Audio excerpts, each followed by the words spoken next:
These are 3 hard-earned jewels that'll save you blood, sweat, and tears. We have to learn them the long way. You don't have to. 1, 2. It's 3 the hard way.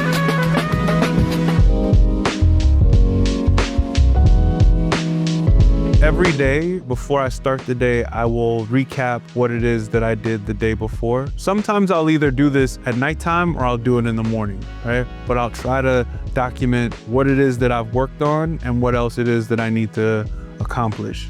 So I might have tasks for the day. I'll go through my calendar and see like, what is it that I need to get done today? And then did I accomplish what I needed to accomplish yesterday? If not, then it moves over to the task for today. Or I might push it off till another date, but just keeping track of what needs to happen is the point.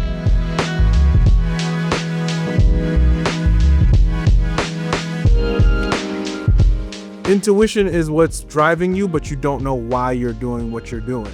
An artist usually knows why they're doing what they're doing. Now, it might be their personal perspective that they're expressing, but they know why they're doing it, they know how they're doing it, and that's what makes them such a great artist. If you had a piece of clay and you're saying, I'm going to sculpt something, to just say I'm gonna sculpt something and then my gut took me to usually a sculptor is going to have like a plan, they're gonna know what they're putting together. It's not just some intuition that drives them into this like beautiful 3D like spectacle. You need some constants. Constraints are necessary. Otherwise, you're stuck with all variables and the function means nothing.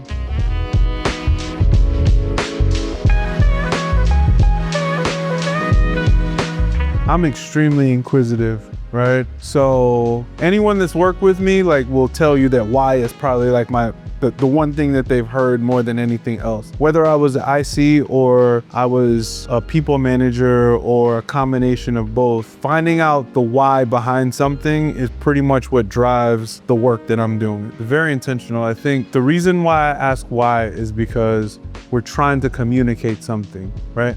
If I understand what it is that we're selling, why did we make it, how is it supposed to affect everybody, why are we here, what are we trying to accomplish? All of those questions, I think then I can take those truths about whatever the product or the service is, I can wrap it in humanity and present it in a way that's palatable and accepted as authenticity to the viewer that we're trying to reach. As a leader, asking why, especially to, let's say, an IC, right? Or a designer. There's so many times where I've been, especially like a designer that I'm working with for the first time, I might ask them why, and they think that I'm telling them to change it. When I was first managing, I would ask why, and they'd be, oh, I can fix that. And it's like, no, I'm not asking you to fix anything. I want to understand your thought process, because in asking why, they might be correct in what they're doing. They don't have to start over. They might need to make a modification, and I can help them go in that direction. But unless I'm aligned and I can see where they were coming from, I won't understand how to help them. So I'll ask a lot of whys to get an understanding of, okay, what are you trying to accomplish? What is the perspective that you're taking on this? And then once I have enough information, a lot of times what they were doing wrong, they'll be like, oh, I guess I should change this then, because it doesn't make sense based on where I was trying to go. And I don't even have to say anything. And so now that lesson is something that they can hold on to, and I don't have to fix it next time. 1,